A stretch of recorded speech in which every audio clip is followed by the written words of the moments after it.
To create a new user, head to the admin page on the ETH portal.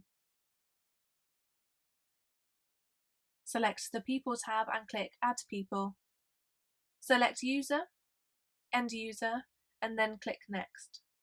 Choose the company and site that the user will be associated to. Click Next. You'll now need to select the license type for this particular user. If there are licenses available in the license pool, then they will appear below. Alternatively, you can create a new license here on the left and select your contract term.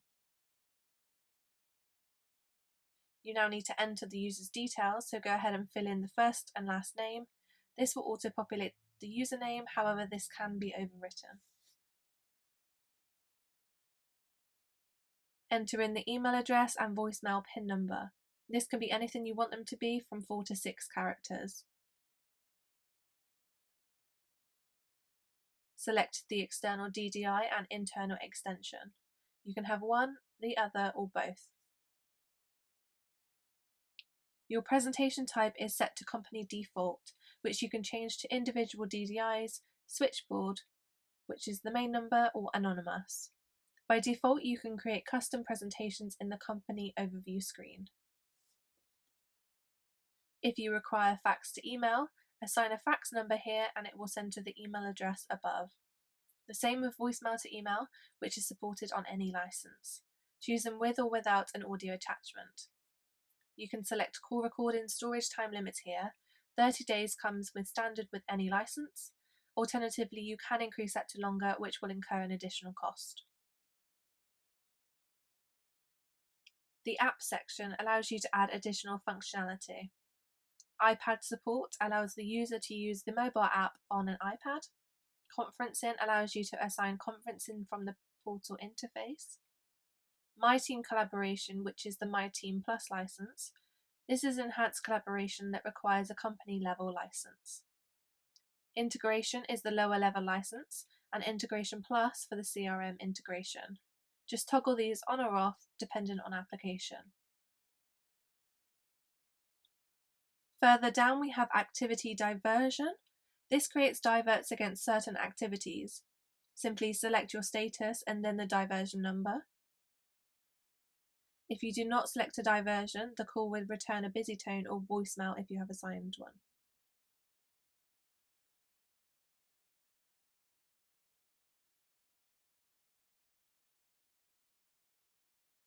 Next section is barring. This is currently set to your company default that you set when creating the company.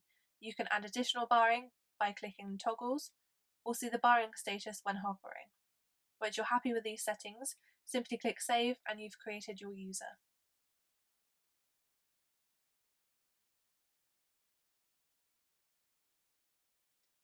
To finish the user setup, you now need to add a device to the user. So go ahead and click on View against the user. Scroll to the bottom of the screen where you will see the section which says Add Device. Click here.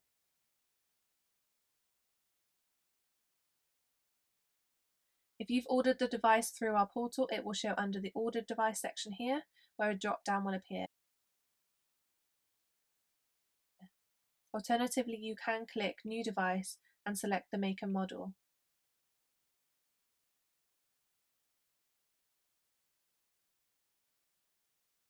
Enter in a name for the device and a description if you'd like, followed by the MAC address. The provisioning URL under the MAC address is there if you need to manually configure the handset. You then have 3 options below. Use G729 is to change the codec that's used.